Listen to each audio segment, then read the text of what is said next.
Yeah, I mean, I think since the beginning of the invasion, we've seen Russia really kind of take the battle to the information space. Even in sort of the initial days of the invasion, sort of creating propaganda and disinformation, that sort of a number of kind of faked videos that they created in the lead up to the renewed invasion of Ukraine in 2022.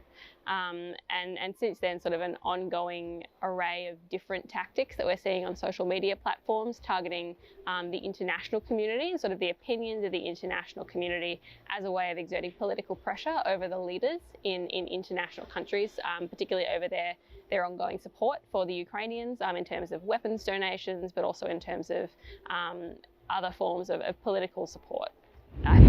I would like to say yes, but I think the answer is no. I can't see a short end to this conflict. I sort of suspect that we're in a position that this will continue for years, possibly.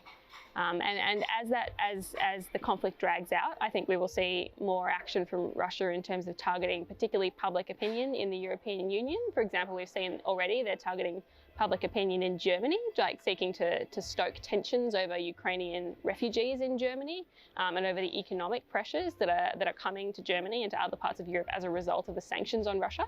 And I think we can expect that will continue and that will become a significant tactic in Russian disinformation going forward.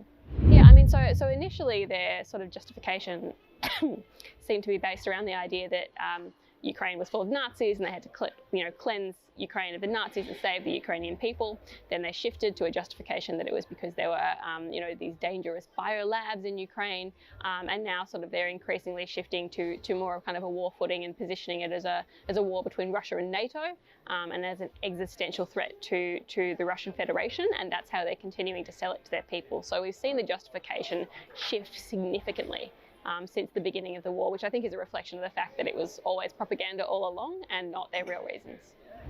I think communicating in a clear and sort of compelling way, checking your facts always, checking your sources always. I think that would kind of go a long way. I think also working to maintain the trust with audiences. We know that Russian propaganda is very good at exploiting distrust and creating fractures between real journalists and their audiences, and I think that trusting relationship is so important.